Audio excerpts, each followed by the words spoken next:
बिस्मिल्लाहिर्रहमानिर्रहीम। अस्सलाम वालेकुम स्टूडेंट्स। सेकेंड ईयर फिज़िक्स में चैप्टर नंबर 14 का आगाज़ करते हैं, जिसका टाइटल है इलेक्ट्रोमैग्नेटिज़्म। हमने इससे पहले चैप्टर नंबर 13 में ये पढ़ा कि जब भी किसी भी मटेरियल के अंदर कोई भी चार्ज कैरियर्स यूनिफॉर्म वेलोसिटी के साथ मूव करते हैं तो वो एक क्वांटिटी जिसको करंट कहा जाता है वो कॉन्स्टिट्यूट करते हैं। और वहाँ पर हमने ये देखा कि करंट के कई किस्म के इफ़ेक्ट्स होते हैं, जिसमें हमने हीटिंग इफ़ेक्ट देखा, केमिकल इफ़ेक्ट देखा, लेकिन एक इम्पॉर्टेंट इफ़ेक्ट जिसको हमने कहा कि हम इसको डिफरेंट इलेक्ट्रिकल इंस्ट्रूमेंट में इस्तेमाल करते हैं, जैसे कि मोटर्स वगैरह में, उसे कहा जाता है मैग्नेटिक इफ़ेक्ट ऑफ करंट। तो इसका मतलब है जहाँ पर भी करंट होगा उस करंट की वजह से एक मैग्नेटिक फील्ड जो है वो प्रोड्यूस होगी। तो करंट की वजह से पैदा होने वाली जो मैग्नेटिक फील्ड होती है, नॉर्मली मैग्नेटिक फील्ड को बी, कैपिटल बी के सिंबल से ज़ाहिर किया जाता है। इसके बारे में थोड़ी सी डिटेल डिस्कशन कल वाले लेक्चर में करेंगे, लेकिन आज सिर्फ आप ये देखें कि ये मैग्नेटिक फील्ड है जो किस वजह से पैदा हो रही है। एक्चुअली में ये करंट की वजह से पैदा हो रही है, ठीक है। इसके अलावा चैप्टर नंबर 15 जब हम स्टार्ट करेंगे तो हम उस वक्त ये देखेंगे कि किसी भी जगह जब मैग्नेटिक फील्ड तब्दील हो रही होगी, उस मैग्नेटिक फील्ड के तब्दील होने की वजह से करंट पैदा होगा। तो इसका मतलब ये हुआ कि करंट की वजह से मैग्नेटिक फील्ड पैदा होती है, और मैग्नेटिक फील्ड के तब्दील होने से या मैग्नेटिक फ्लक्स के तब्दील होने से करंट जो है वो पैदा किया जा सकता है। तो इसका मतलब है ये जो इलेक्ट्रिक और मैग्नेटिक फील्ड, इन दोनों का आपस में इंटरप्ले है, क्योंकि करंट पैदा होता है इलेक्ट्रिक फील्ड की वजह से, कंडक्शन करंट जिसे कहा जाता है, उसकी वजह से मैग्नेटिक फील्ड पैदा हो रही है। और जो किसी भी जगह पे कोई भी मैग्नेटिक फील्ड है उसकी वजह से आप करंट जो है वो प्रोड्यूस करवा सकते हैं।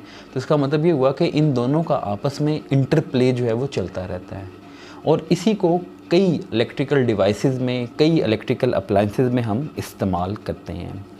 आज का जो पहला हमारा टॉपिक है वो है magnetic field due to a current in a long straight wire. तो हम इसमें अज्यूम करते हैं कि हमारे पास एक कार्डबोर्ड है, ठीक है।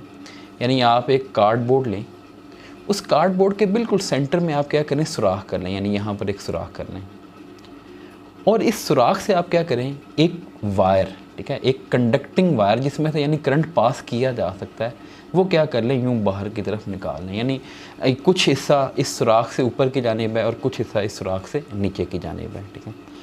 हम इस वायर के दोनों टर्मिनल्स के दरमियान एक ईएमएफ सोर्स यानी एक बैटरी कनेक्ट कर देते हैं, और फ़िलहाल ये कौन सी बैटरी है, डायरेक्ट करंट बैटरी है, यानी डीसी बैटरी जिसको कहा जाता है।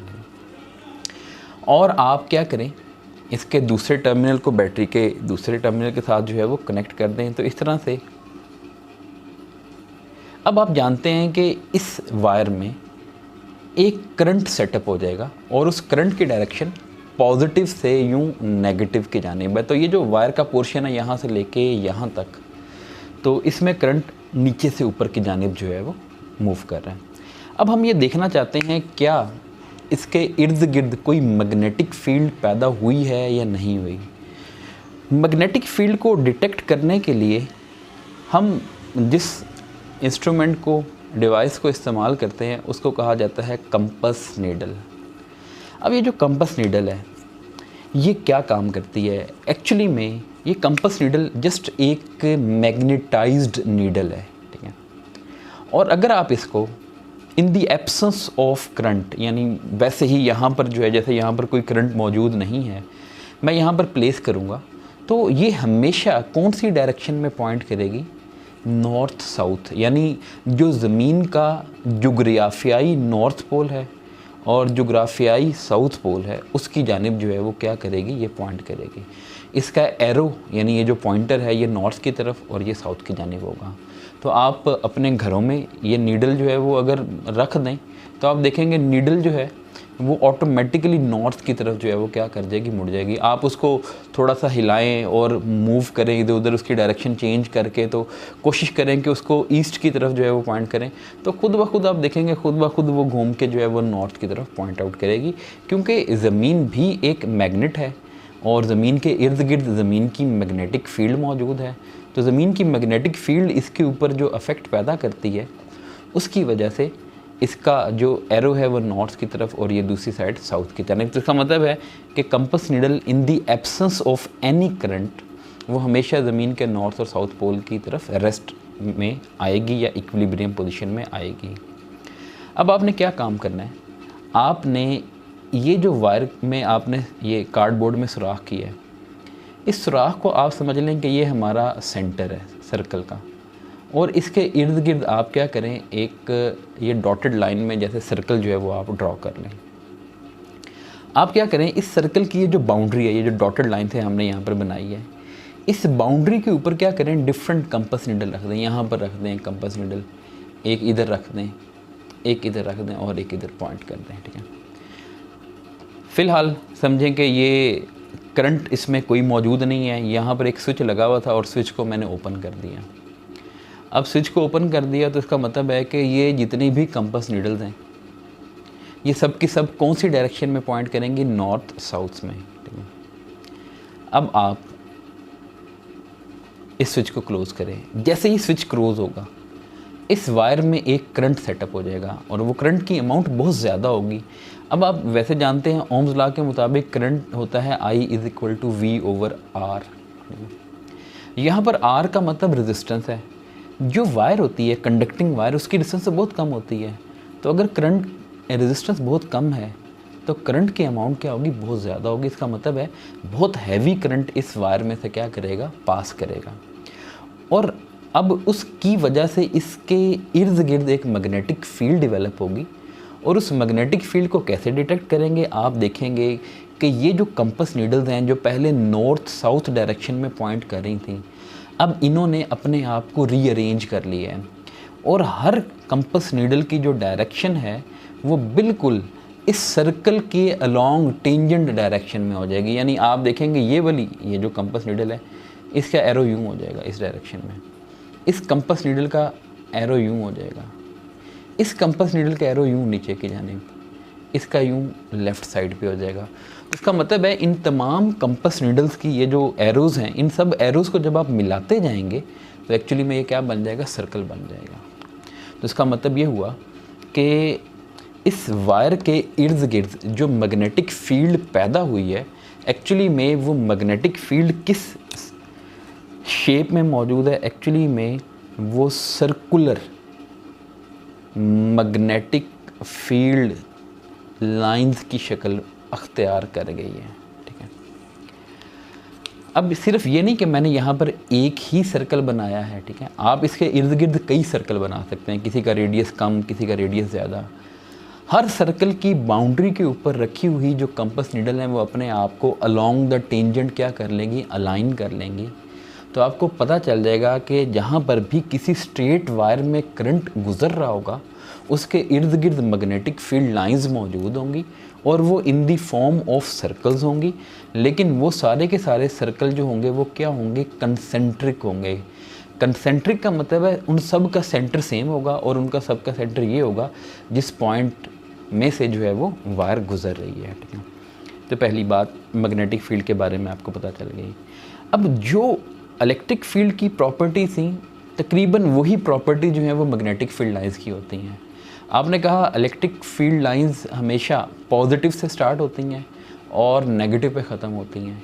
यहाँ पर आप कहेंगे मैग्नेटिक फील्ड लाइंस नॉर्थ से स्टार्ट होती हैं और साउथ पे ख़त्म होती हैं।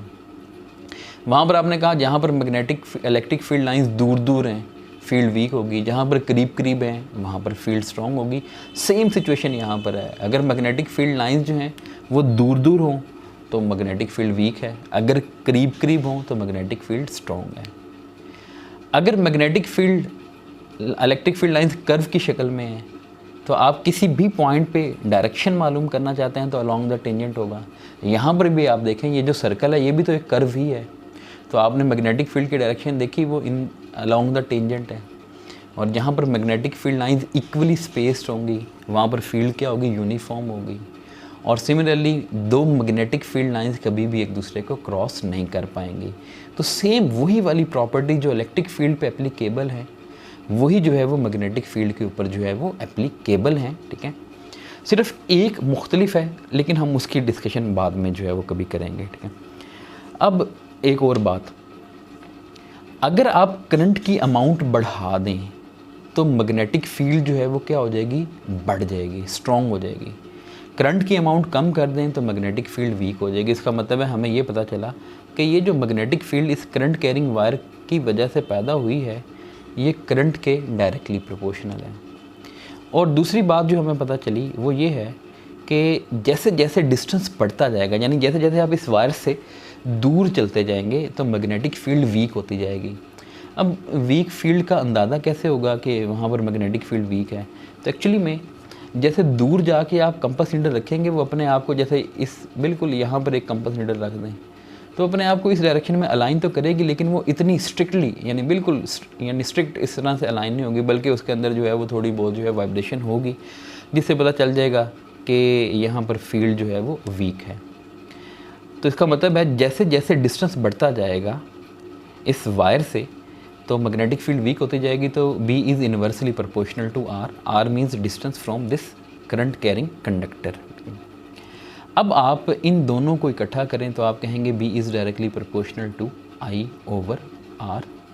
और जब भी प्रोपोर्शनैलिटी साइन ख़त्म किया जाता है तो वहाँ पर इक्वलिटी साइन आ जाता है, साथ कोई ना कोई कांस्टेंट ऑफ प्रोपोर्शनैलिटी आएगा।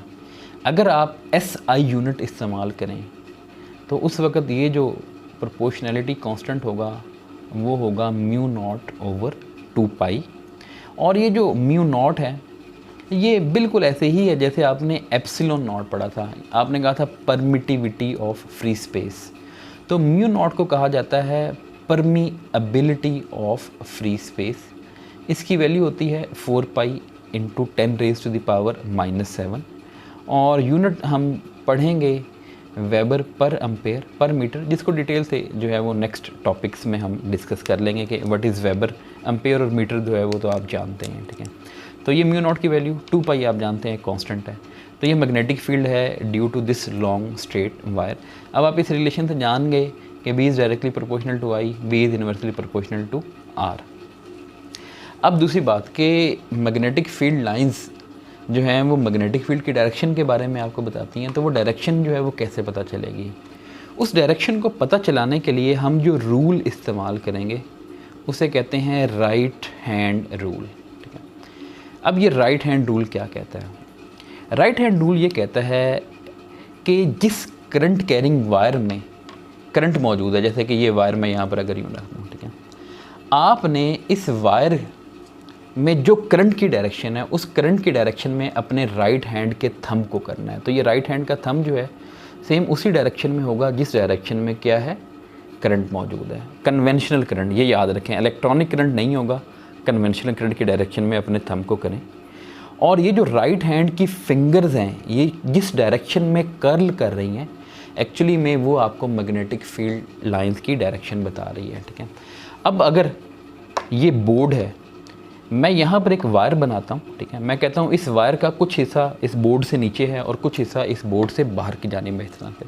यानी आप ये समझें कि इस वायर में करंट बोर्ड के नीचे से बोर्ड के ऊपर की जानिब आ रहा है, यानी इनटू द बोर्ड से आउट ऑफ द बोर्ड आ रहा है, करंट यूँ बाहर की तरफ ऊपर की तरफ आ रहा है। तो मैं क्या करूँगा, करंट की डायरेक्शन में ये अपना थंब जो है वो रखूँगा और यूँ मैग्नेटिक फील्ड लाइंस, ये मेरे राइट हैंड की जो फिंगर्स कर्ल हो रही हैं ये आपको मैग्नेटिक फील्ड। तो इसका मतलब है इस करंट कैरिंग वायर के इर्द गिर्द जो मैग्नेटिक फील्ड लाइंस होंगी वो इन दी फॉर्म ऑफ क्या होंगी, सर्कल। एक सर्कल, ठीक है, इसके गिर्द दूसरा सर्कल, तीसरा सर्कल। और आपने यूनिफॉर्म डिस्टेंस के ऊपर सर्कल कभी भी नहीं बनाने हैं, ठीक है, क्योंकि आप जानते हैं यूनिफॉर्म अगर डिस्टेंस पे बनाएंगे तो इसका मतलब है फील्ड यूनिफॉर्म होगी, लेकिन ऐसा नहीं है। जैसे जैसे आप दूर जा रहे हैं फील्ड वीक होती जा रही है। तो इसका मतलब है कि जो करीब सर्कल होने चाहिए उनके दरमियान फासला कम, और जैसे जैसे आप दूर चलेंगे तो फासला क्या होना चाहिए, बढ़ना चाहिए, ताकि पता चले कि करीब फील्ड स्ट्रॉन्ग है और दूर जो है वो फील्ड वीक है। तो ये आज का हमारा टॉपिक, जिसमें आपने magnetic field produced due to current carrying wire जो है वो उसके बारे में पढ़ा, और मैग्नेटिक फील्ड की डायरेक्शन जो है उसके बारे में आपने राइट हैंड रूल को जो है वो स्टडी किया। इससे रिलेटेड अगर आपके जहन में कोई क्वेश्चन हो तो वो आप पूछ सकते हैं। अपना ख्याल रखिएगा। अल्लाह हाफ़िज़।